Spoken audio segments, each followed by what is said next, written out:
supuesto que está acreditado, y no tenemos un video que encontramos en la PGR donde está interrogado el capitán Montenegro a los detenidos.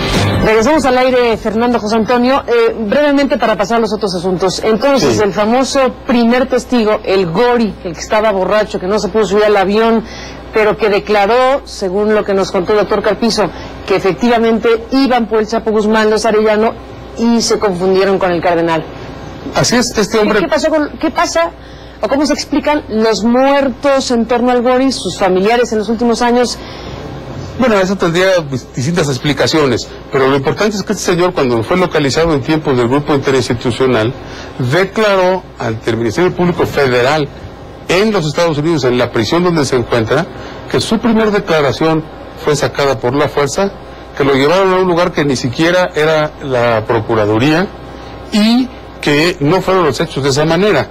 Y declaró otras cosas que no tienen valor si no son declaraciones ante el juez, y por eso es importantísimo que se haya llevado ante el juez.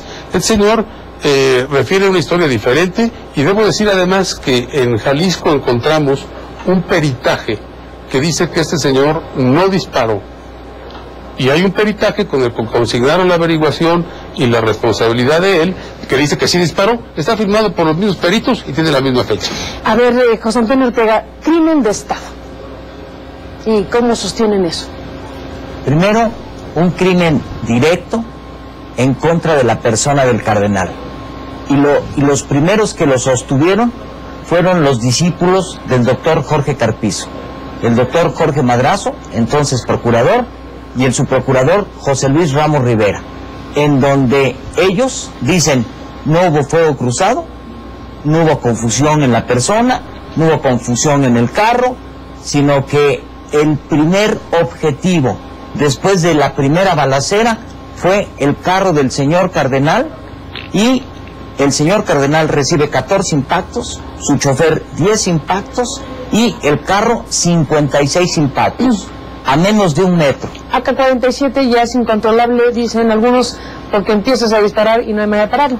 No hay manera de pararlo, nada más que a menos de 1 metro de distancia están hechos los disparos, y eso se acreditó en los tiempos del doctor Jorge Carpizo con las periciales. Crimen de Estado, ¿por qué? Porque participaron elementos de las instituciones de seguridad pública. Hay muchos testimonios que refieren que se encontraba Rodolfo León Aragón y gente de la Policía Judicial Federal en el estacionamiento. ¿Quién es Rodolfo León Aragón? Rodolfo León Aragón era el entonces director de la Policía Judicial Federal, de la PGR, dependiente del doctor Carpizo. Crimen de Estado: utilizaron el avión del presidente Salinas con 2 pilotos militares para trasladar personas de la Ciudad de México a la ciudad de Guadalajara, y este avión, el XC-PGR, llega 1 hora antes del homicidio, de acuerdo a las bitácoras que en copia certificada corren agregadas en la averiguación, y se está 40 minutos. Se regresa 20 minutos antes del homicidio, y otros 2 aviones de la PGR salen a investigar un homicidio que aún todavía no se comete, de acuerdo a las horas oficiales que tienen las bitácoras. Y un tercer elemento: el agente del Ministerio Público que lleva a cargo la investigación, la primerita a la que le encarga el doctor Carpizo que investigue en el aeropuerto, el licenciado Arenas Gallardo, le dan, antes de salir de la Ciudad de México, la fotografía del Chapo.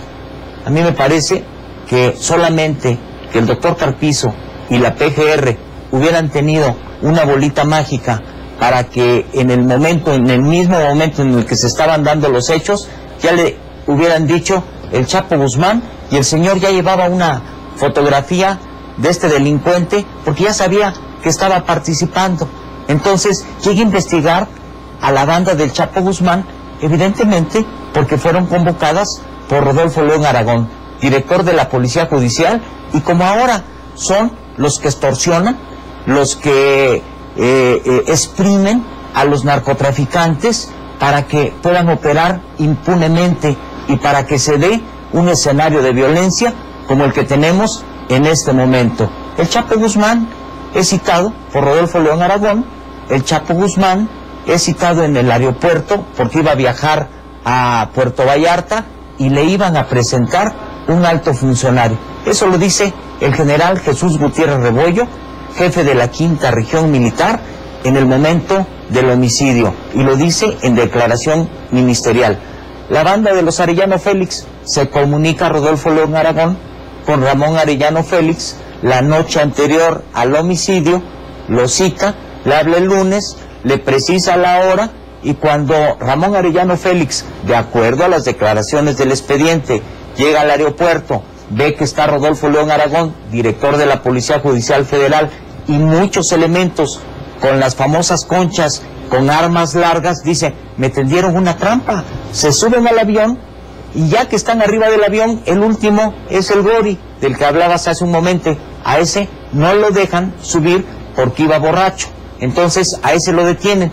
Y él refiere en la declaración que nos dio en Los Ángeles que precisamente cuando estaba tratando de ver cómo se escapaba para ver si se lograba colar al avión, es cuando oye así como que se caen unas láminas, sale y se da cuenta que hay una balacera.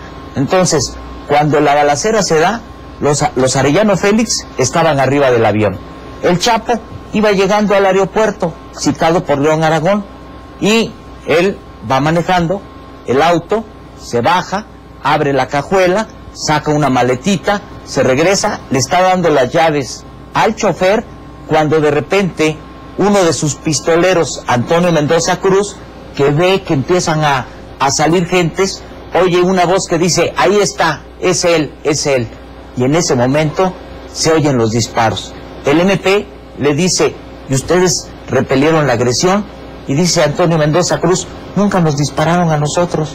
Pues claro que no, al que ejecutaron fue al cardenal. Y todo lo demás fue un escenario donde engañan a los narcos para provocar un enfrentamiento que nunca se da y un tercer grupo ejecutar al cardenal.